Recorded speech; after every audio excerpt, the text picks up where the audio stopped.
Pemirsa Allah Perkasa Televisi Channel yang dikasihi Tuhan Yesus Kristus.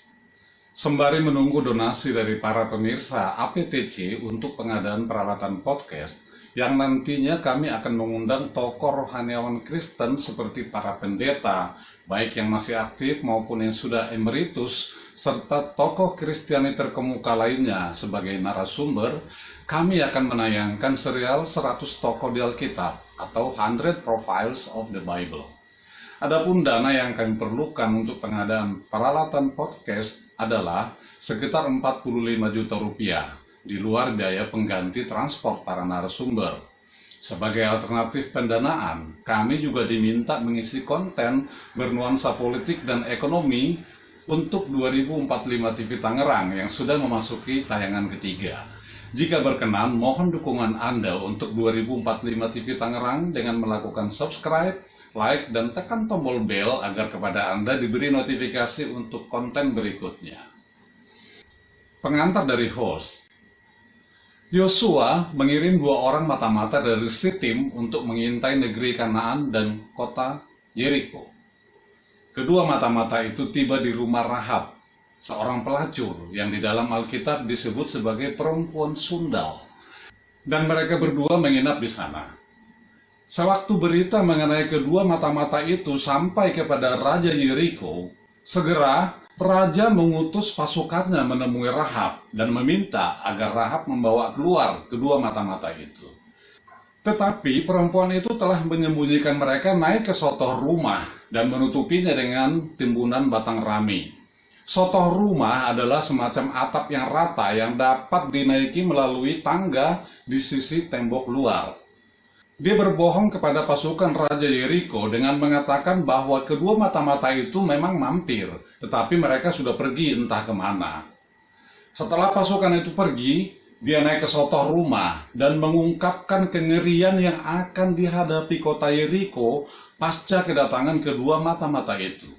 Dia telah mendengar cerita bagaimana Tuhannya Israel telah mengeringkan Laut Tiberau saat mereka berjalan keluar dari Mesir. Bagaimana mereka menumpas 2 raja orang Amori, yaitu Sihon dan Og, di seberang sungai Yordan. Ketika orang Yeriko mendengar hal itu, gentarlah hati mereka, sebab Tuhan, Allahnya Israel, ialah Allah yang sesungguhnya.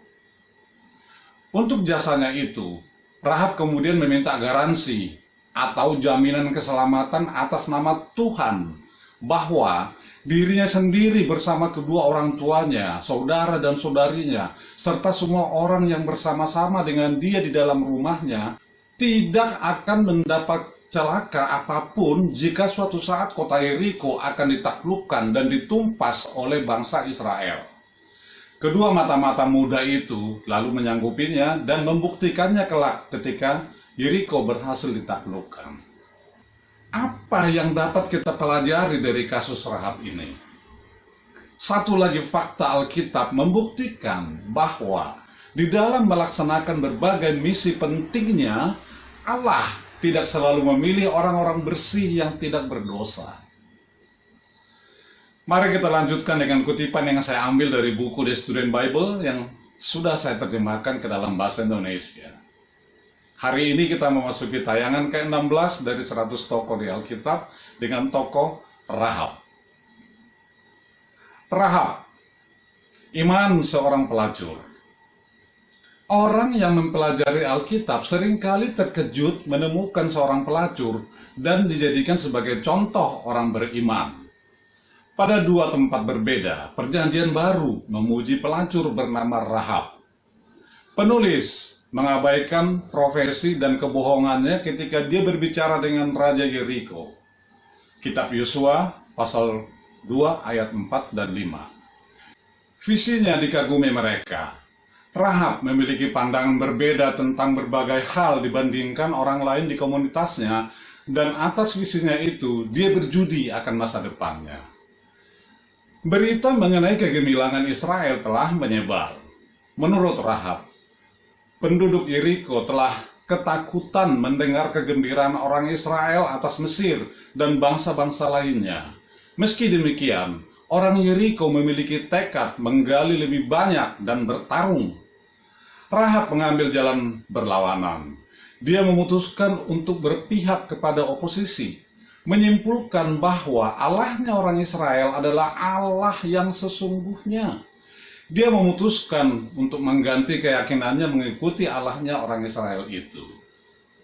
Barangkali karena posisi sosialnya, ini biasanya seorang pelacur hidup di dalam masyarakat marginal, memberi kemudahan bagi Rahab untuk berseberangan dengan komunitasnya. Dalam kurung, beberapa abad kemudian, kaum marginal seperti ini mendapat perlakuan terhormat dari Yesus juga. Bagaimanapun juga, karena dia mengambil risiko untuk menyelamatkan mata-mata Israel, mereka memastikan bahwa ia dan keluarganya selamat dari serangan. Life question. Apakah Anda mengenal seseorang dengan visi yang nyata? Jika demikian, apa yang mereka lihat sementara yang lainnya tidak melihatnya? Tuliskan jawaban Anda pada kolom komentar untuk kita diskusikan. Salam. Sampai jumpa di episode ke-17 dengan tokoh Deborah.